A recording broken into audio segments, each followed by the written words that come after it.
Buenos días, queridos hermanos de nuestra amada iglesia, el Buen Pastor, y toda nuestra iglesia en línea, y todos aquellos hermanos y amigos que nos ven por este medio.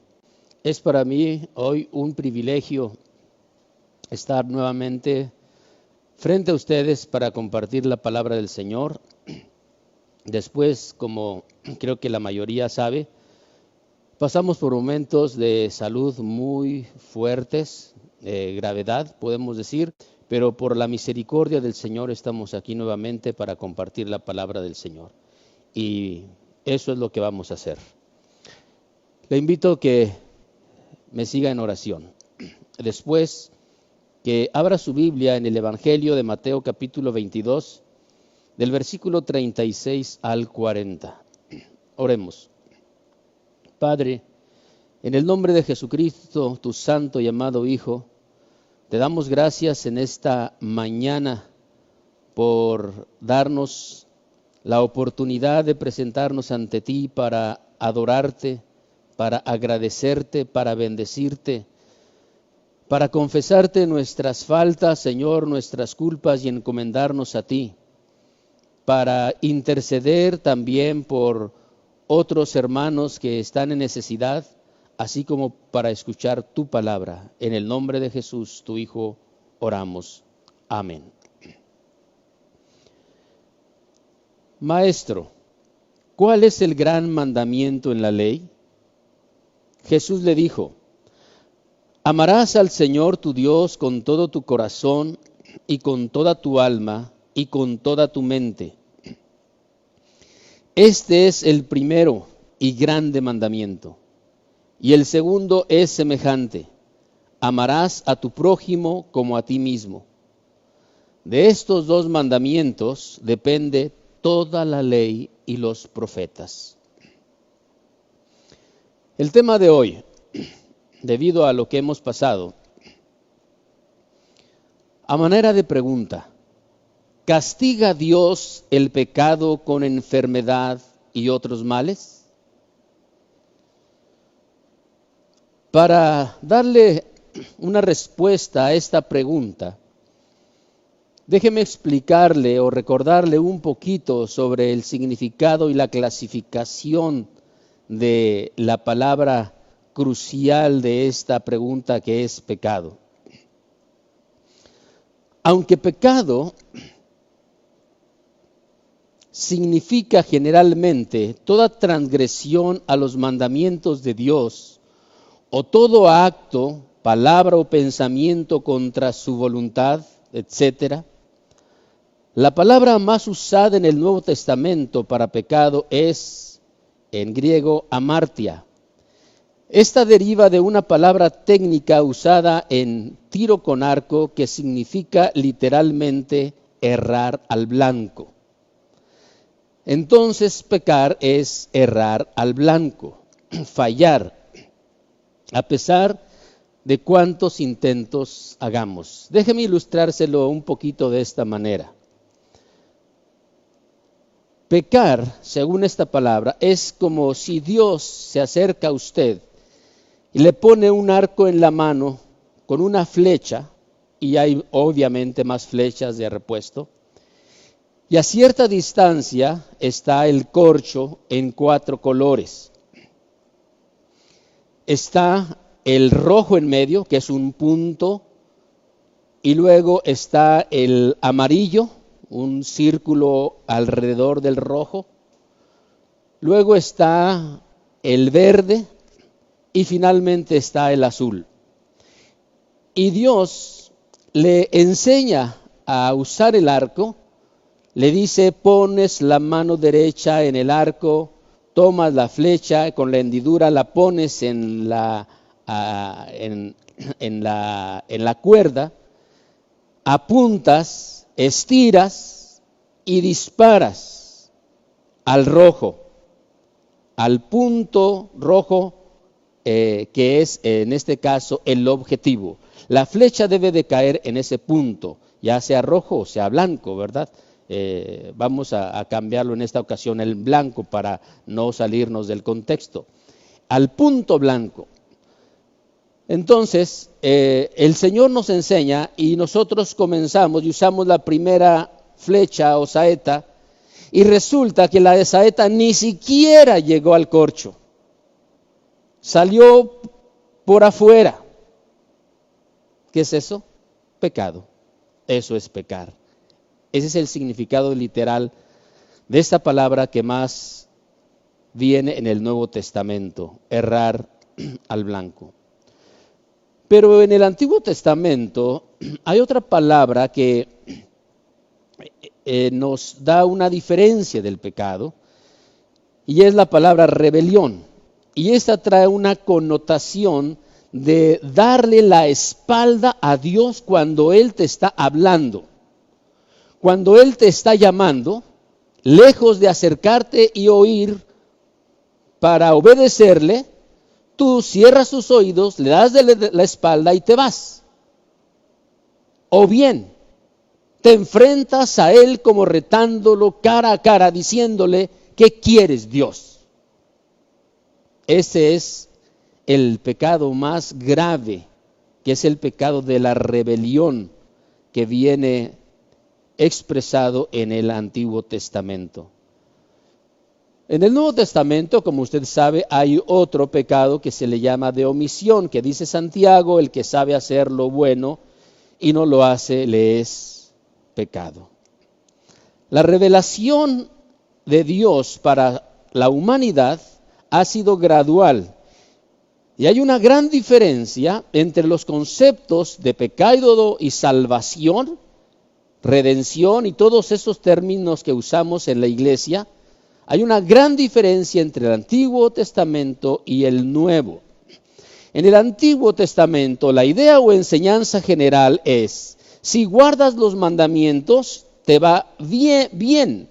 Si no los obedeces, te va mal. Proverbios 7:2 dice, guarda mis mandamientos y vivirás, y mi ley como a la niña de tus ojos. La revelación en el Nuevo Testamento, la idea o enseñanza general cambia. Como todos quebrantamos los mandamientos, entonces ya todos estamos condenados. La única opción de salvación ahora en el Nuevo Testamento es arrepentirnos y creer en el Evangelio. Según Romanos 3, 9 y 10, donde dice, ya hemos acusado a gentiles y a judíos y todos estamos bajo pecado, todos estamos bajo maldición. Y Juan 3, 17, Jesús dice, yo no he venido para condenar al mundo, sino he venido para salvar al mundo. Antes de continuar, quiero hacer un paréntesis para agradecer en este domingo 9 de agosto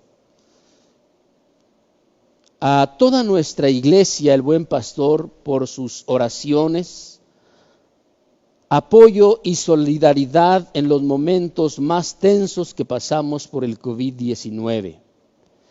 También a toda nuestra iglesia en línea por estos mismos motivos. Agradecemos también a tantos hermanos, amigos, conocidos y desconocidos, tanto de esta ciudad como en otras, incluyendo muchas personas que viven en los Estados Unidos de América, que al saber de la gravedad de nuestra condición de salud, expresaron su apoyo de diversas formas. A todos, muchas gracias por su amor mostrado en nuestra difícil prueba. Un abrazo de veras, de todo corazón a todas estas personas. Es increíble cuántos saludos, cuántas palabras de aliento, cuántas notificaciones que estaban orando por nosotros. De veras, no merecemos eso, no merecemos nada, mucho menos todo lo que ustedes han expresado por nosotros, y sabemos que esto es solamente por la gracia de Dios, y en el nombre del Señor les agradecemos. Continuando con nuestro mensaje, el principal mandamiento o el mandamiento más grande, como lo leímos en Mateo, dice, ama a tu Dios, se lo voy a parafrasear o a resumir, ama a tu Dios más que a cualquier otro. Esto viene a remitir también, a referenciar al primer mandamiento que dice, no tendrás dioses ajenos delante de mí. Entonces, este primer mandamiento de ama a tu Dios más que a cualquier otro, pero también más que a cualquier otra persona o idea u objeto, según Deuteronomio 6, 4 y 5, donde dice, oye Israel, Jehová nuestro Dios, Jehová uno es, y amarás al Señor tu Dios con todo tu corazón, con toda tu alma y con todas tus fuerzas. El politeísmo o la adoración a otros o a muchos dioses está claramente prohibido para el pueblo de Dios.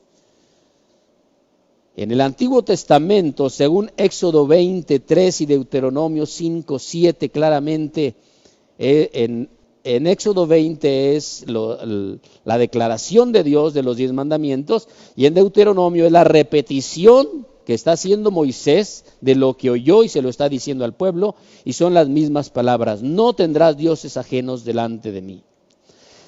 Jesús ratificó esto condensándolo como el gran mandamiento, amando a Dios más que a nada y amando al prójimo como a sí mismo,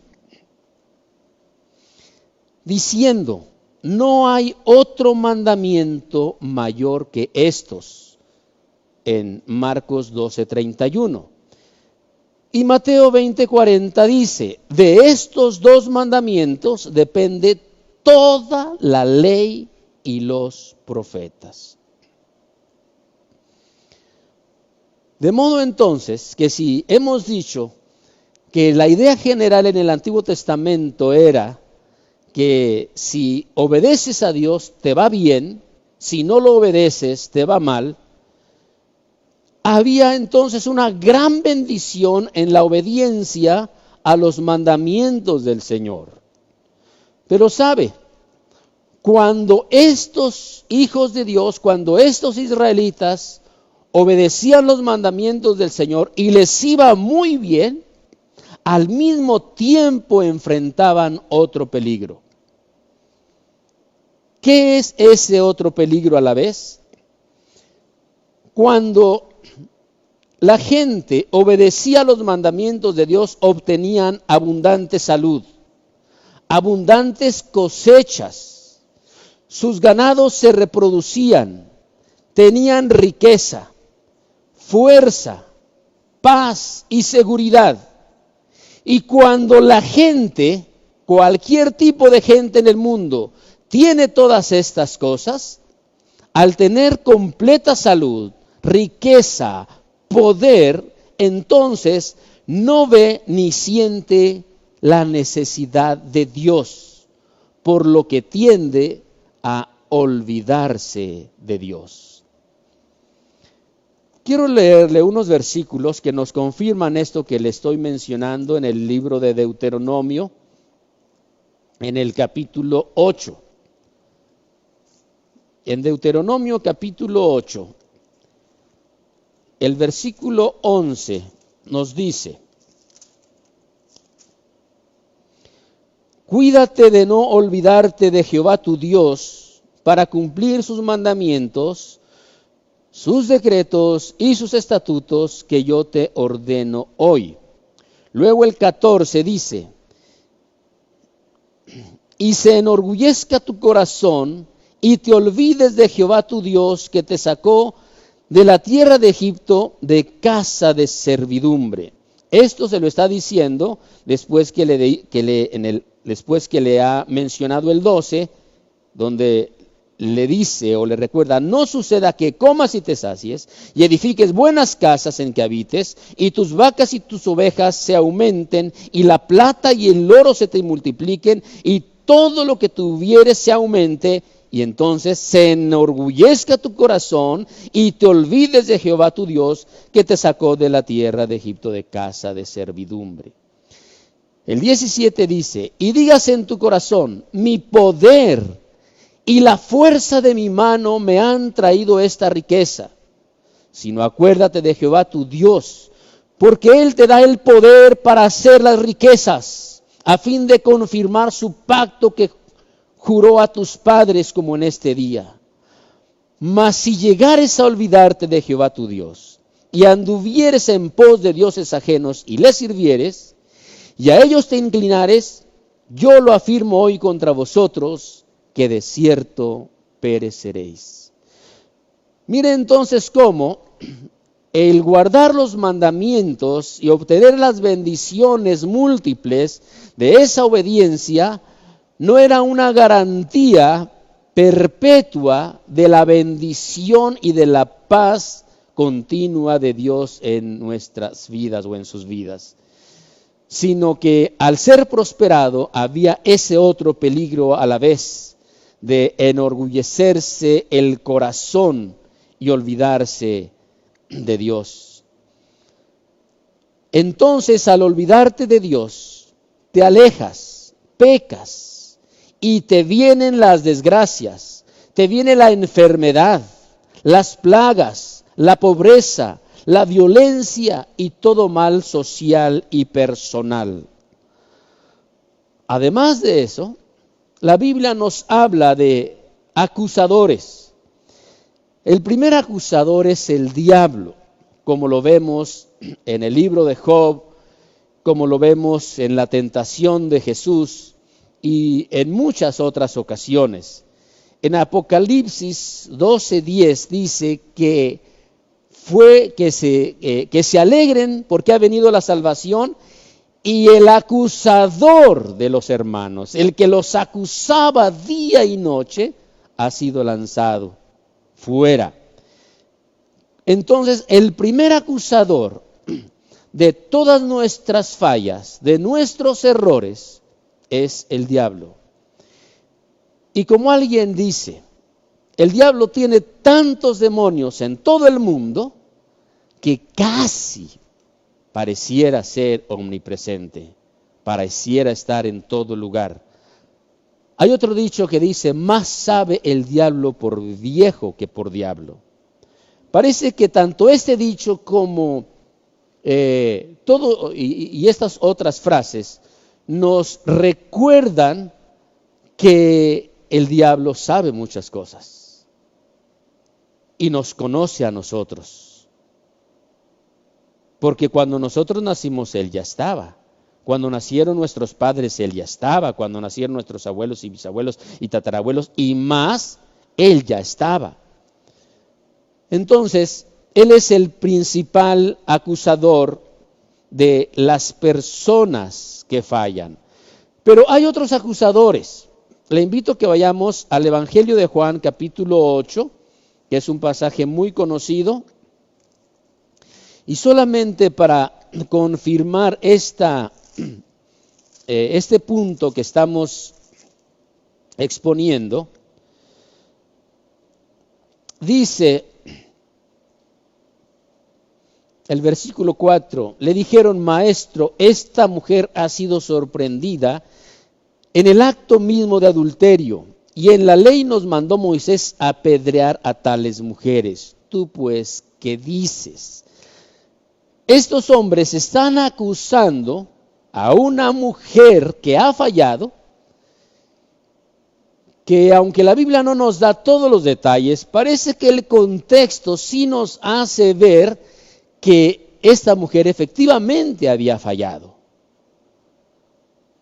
Y estos hombres están ahí no para consolarla, no para restaurarla, no para comprenderla, no para ayudarla, no para levantarla, sino están para acusarla, para pisotearla más, para humillarla más. Y esto es parte de la naturaleza de los seres humanos, donde vemos las fallas de nuestros semejantes, vemos sus debilidades y lejos de ayudarles, parece que los acusamos y quisiéramos verlos más destruidos todavía. Pero hay otra acusación, hay otro ente, otro agente que nos acusa. ¿Y sabe quién es? Nosotros mismos o nuestra conciencia. Por eso la palabra de Dios dice en Hechos 24:14 por el apóstol Pablo, unas frases, un versículo que ha impactado mi vida desde la primera vez que la leí, que hace muchos años, donde él dice, y por eso procuro siempre tener una conciencia sin ofensa ante Dios y ante los hombres. Esto relacionado con el gran mandamiento de amar a Dios y de amar al prójimo, lo está resumiendo Pablo con estas palabras. No ofender a Dios, procurar no tener una conciencia que le deba, que esté sangrando ante Dios y ante los hombres.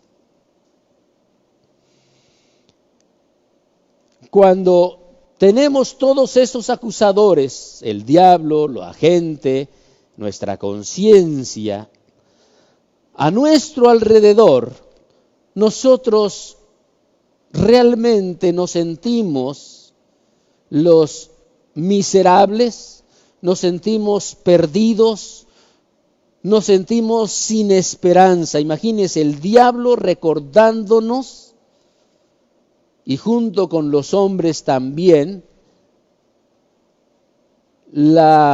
los múltiples pecados, nuestras muchas fallas y grandes fallas que hemos cometido, y luego nuestra mente, nuestra conciencia también ahí recordándonos, entonces nos sentimos perdidos, nos sentimos condenados como esta mujer de Hechos capítulo 8.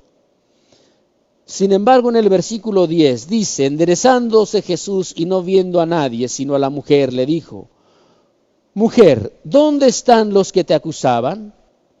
¿Ninguno te condenó? Ella dijo, ninguno, Señor.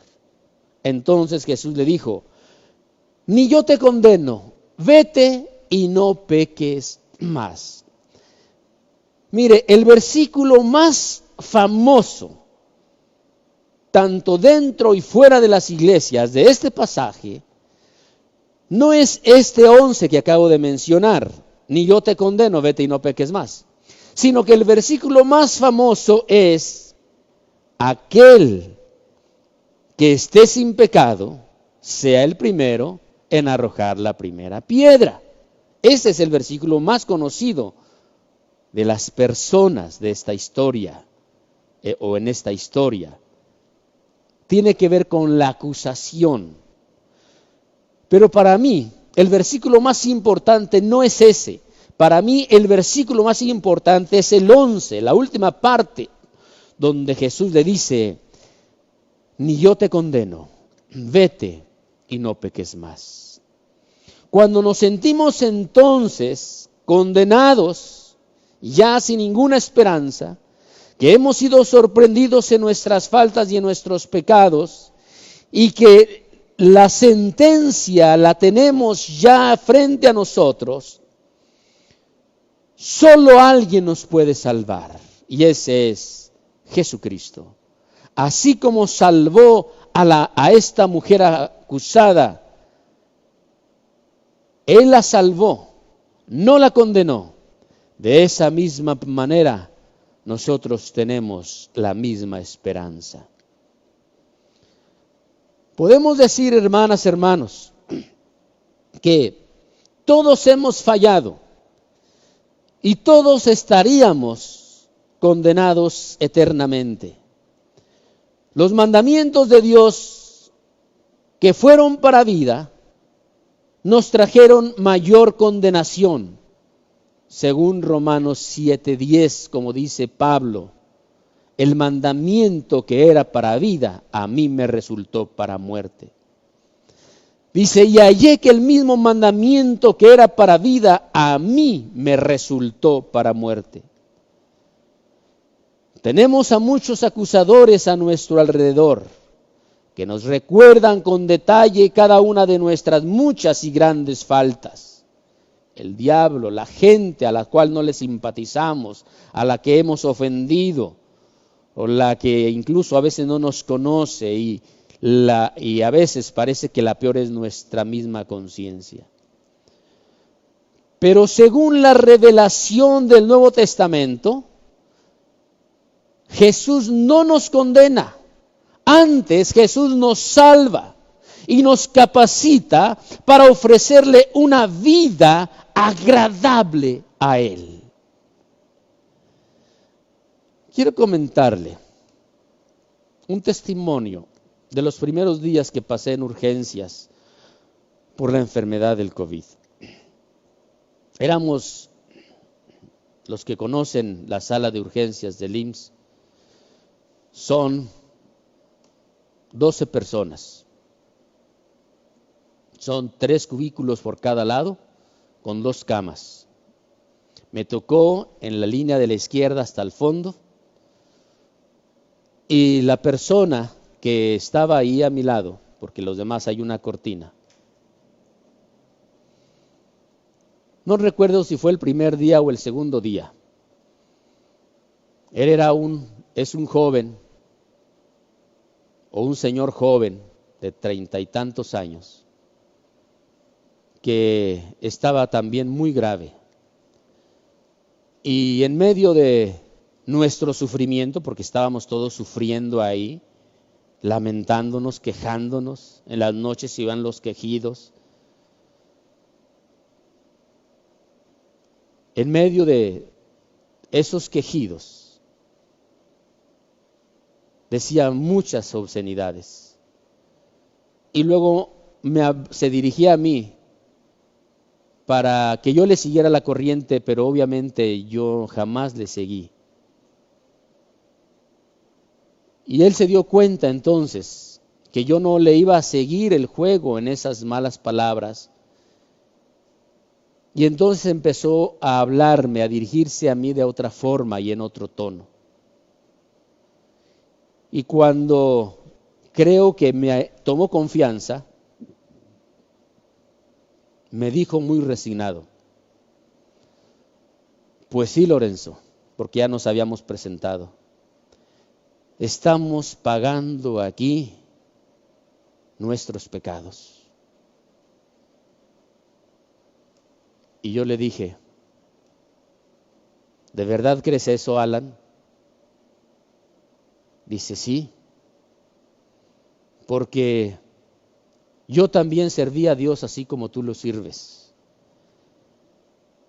Y atendía a un comedor y tenía grupos y visitaba. Tenía 5 o 6 días a la semana ocupados en la obra del Señor. Pero me alejé desde hace 4 años y medio y mírame, por alejarme de Dios, estoy pagando mis pecados. Le volví otra vez a hacer la misma pregunta: ¿de verdad, Alan, crees tú que Dios te está castigando con esta enfermedad por haberte alejado? Dice: sí. ¿A poco tú no? Le dije: yo no sé. Yo sé que Dios castiga, pero sé que en el Antiguo Testamento esta doctrina está más explícita, de que si te portas bien, que si cumples los mandamientos te va bien, y si no los cumples te va mal y hay maldición. Pero en el Nuevo Testamento es una doctrina diferente, aunque obviamente no omite el castigo. Pero de que estemos aquí pagando por nuestros pecados, Alan, yo no estoy seguro. Es más, no creo. Aunque no estoy seguro, me inclino más a que no. Ahora mira, Alan, si tú tienes razón, pues no tendríamos nada que decirle a Dios porque le hemos fallado. Pero si no tienes razón y Dios no está cobrándonos no nos está castigando por nuestros pecados, entonces tú estás inculpando a Dios. Le estás atribuyendo algo de lo cual Él no es responsable, Él no es culpable. Tú estás maldiciendo a Dios al pensar y decir que Él te está castigando. ¿Y qué tal si Él no te está castigando? Entonces, es un falso que estarías levantando contra Dios.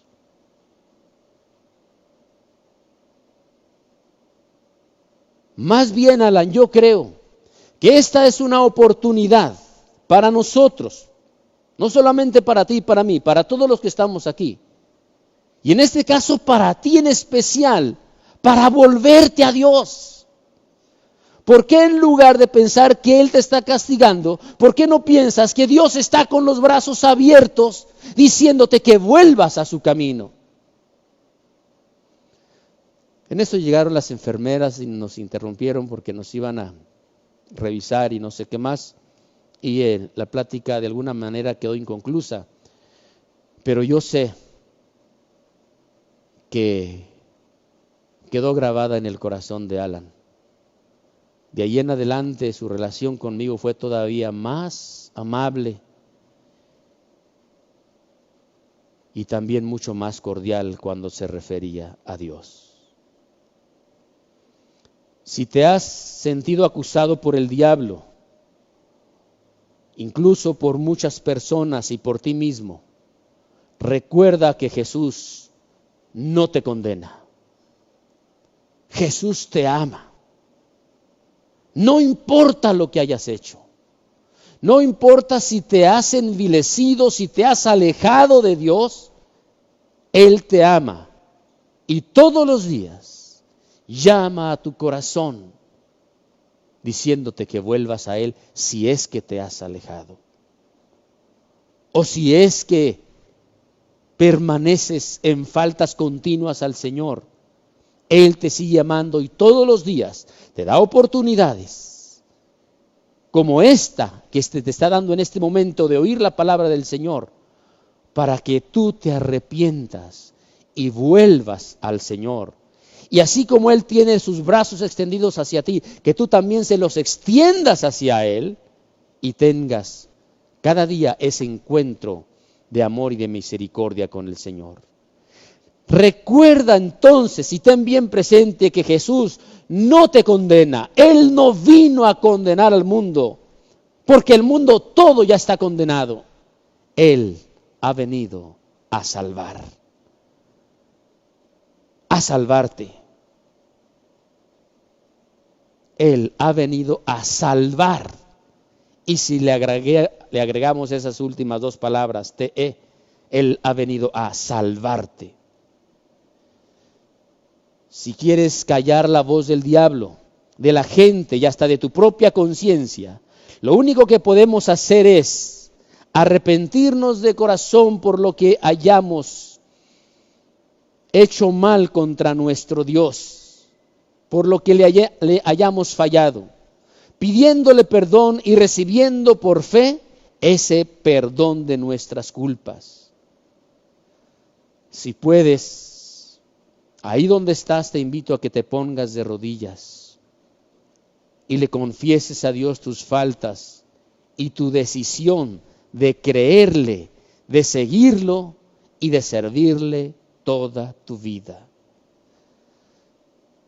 Si no te es posible o no quieres ponerte de rodillas, yo digo ponerte de rodillas porque es algo simbólico, pero realmente lo más importante es la decisión en el corazón. Puedes hacerla ahí donde estás sentado o acostado, en la forma en que tú estés, pero solamente sí te invito a tomar una decisión.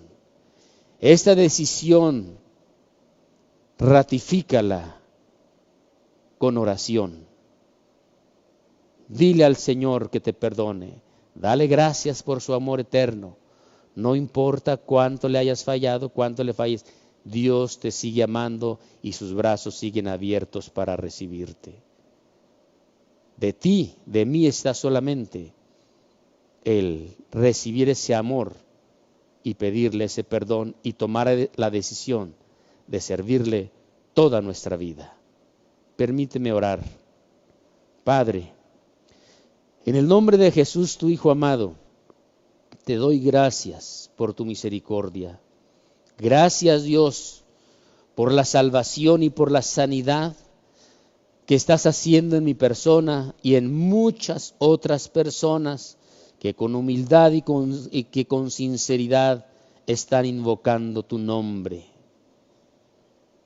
Y no solamente los enfermos que te están invocando, sino también todas aquellas personas que están intercediendo por los enfermos y por otros necesitados.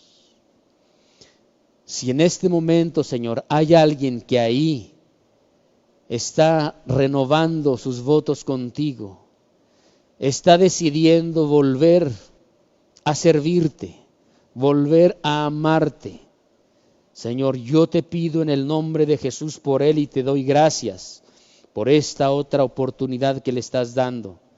Y te pido con todo mi corazón que tu espíritu, que tu presencia se manifieste en su vida, confirmándole tu amor y tu aceptación. Y que todo aquel que en este momento está decidiendo seguirte, servirte y adorarte hasta el último momento de su vida, lo honres, ayudándole como nos estás ayudando a cada uno de nosotros que hemos tomado esta decisión. En el nombre de Jesús. Amén. Muchas gracias, hermanas, hermanos. Una gran bendición haber compartido nuevamente con ustedes la palabra del Señor. Esperamos seguir viéndonos pronto porque tenemos un Dios misericordioso, un Dios de amor, lleno de misericordia. Aprovechemos todas esas bondades del Señor. Dios les bendiga. Saludos en el amor de Cristo.